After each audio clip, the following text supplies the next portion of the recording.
Dua kondisi berat dialami oleh seorang wanita yang tengah menunggu dan mendampingi ayahnya yang sedang sakit dan dirawat di Rumah Sakit Hasan Sadikin Bandung. Selain diperkosa oleh tersangka P, yakni seorang dokter residen di rumah sakit tersebut, ayah korban yang saat itu sempat dirawat meninggal dunia. Lalu bagaimana sikap Universitas Padjadjaran menanggapi kasus yang tengah dihadapi dokter residen anestesi dari program pendidikan dokter spesialis Fakultas Kedokteran 4 itu? Saya akan berbincang dengan Wakil Rektor Universitas Padjadjaran bidang akademik dan kemahasiswaan, Profesor Zahrotur Rosida Hinduan. Halo, selamat malam Ibu Rosi. Malam, Kang Iqbal ya. Betul. Bu Rosi, langsung saja Bu Rosi, apa saja sebenarnya yang sudah dilakukan Universitas Padjadjaran terhadap tersangka?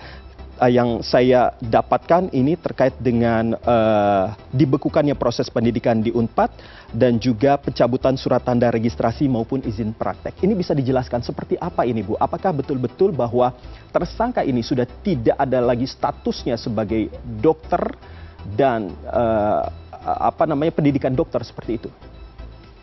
Ya, baik. Begini ya, pertama-tama kami dari Universitas Padjadjaran sangat prihatin dengan kejadian ini. Dan kami langsung bertindak cepat di mana kurang dari 24 jam kami sudah melakukan rapat gitu ya, dengan mengundang tim etik dan juga dari departemen. Dan sudah diputuskan langsung bahwa yang bersangkutan itu dibebas tugaskan ya. Jadi sudah nonaktif gitu ya dari Departemen Anestesi. Kemudian surat dilayangkan kepada fakultas dan fakultas akhirnya memberikan pemberhentian sementara kepada yang bersangkutan pada tanggal 19-nya. Nah, setelah itu kami berproses, kami juga berkoordinasi dengan kepolisian untuk mengetahui bagaimana status tersangka, dan ketika sudah clear kita semuanya langsung menindak tegas dengan mengeluarkan surat pemberhentian untuk permanen. Jadi yang bersangkutan pada saat ini sudah di DO ya istilahnya, dan bukan menjadi mahasiswa kami lagi. Oke, lalu terkait dengan pencabutan surat tanda registrasi maupun izin praktik ini seperti apa? Apakah ini artinya bahwa tersangka ini sudah tidak bisa melakukan praktik lagi?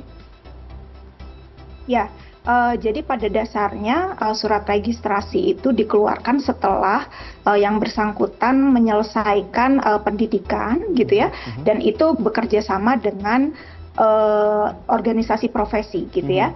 Nah, dengan dicabutnya STR ini berarti itu kewenangan dari ID gitu, dan itu berarti memang yang bersangkutan sudah tidak bisa lagi berpraktek gitu. Tapi pada saat ini saya tidak mengetahui dengan pasti bagaimana posisinya, apakah memang sudah di stop atau tidak, itu mungkin kewenangan dari ID ya. Baik Bu Rosi, belakangan memang beredar kabar bahwa ada kabar bahwa tersangka ini merupakan karyawan RSAS. Lalu ada juga informasi bahwa tersangka ini merupakan mahasiswa dari universitas swasta. Mungkin Ibu bisa klarifikasi lagi siapa sebenarnya P ini? Oke, yang bersangkutan sampai tertanggal kemarin ya, sudah tidak menjadi mahasiswa lagi. Mahasiswa kami pada dasarnya sebelumnya yang bersangkutan adalah mahasiswa PPDS semester 2 di Universitas Padjadjaran. Nah, tapi memang S1 dan profesinya bukan di tempat kami. Nah, jadi memang statusnya itu adalah mahasiswa ya, mahasiswa PPDS gitu. Jadi yang memang nature dari pembelajarannya itu kami titipkan ke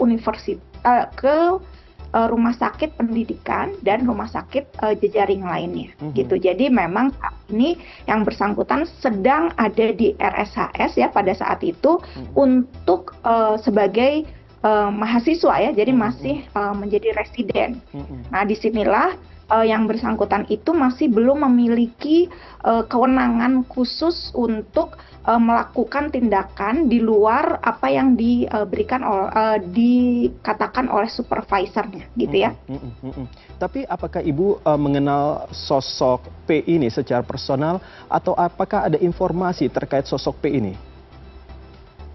Ya, terus terang kalau secara personal saya tidak tahu ya. Saya baru tahu namanya dan lain sebagainya setelah ada kejadian ini. Namun memang ketika saya tanyakan kepada dokter yang mungkin salah satu supervisornya dan lain sebagainya, ya biasa-biasa aja gitu ya, tidak terlihat ada sesuatu yang aneh dan lain sebagainya gitu. Nah, Bu Rosi, berbicara soal si P ini, tapi kalau misalnya kita melihat dari PPDS yang dilakukan ataupun kerjasama yang dilakukan PPDS dan juga sejumlah rumah sakit, ini bagaimana penempatannya? Apakah memang ini atas pilihan dari tersangka atau memang pilihan yang sudah ditentukan oleh pihak Unpad? Ya, biasanya jadi prodi itu ada pergantian gitu ya. Jadi misalnya di RSHS berapa lama, kemudian di sana dia harus mendapatkan kasus seperti apa gitu ya untuk kompetensi tertentu, nanti kalau sudah diputar gitu. Nah, itu yang lakukannya adalah memang prodinya gitu ya, mengatur gitu ya. Jadi memang tidak seterusnya di RSHS. Lalu apakah sudah ada komunikasi dengan pihak korban, Bu Rosi? Bagaimana penanganannya selanjutnya? Ya, baik. Jadi memang kami sangat concern dengan korban. Kami sudah melakukan komunikasi melalui perantara dengan keluarga korban ya. Jadi tidak dengan korbannya, tapi dengan keluarga korban.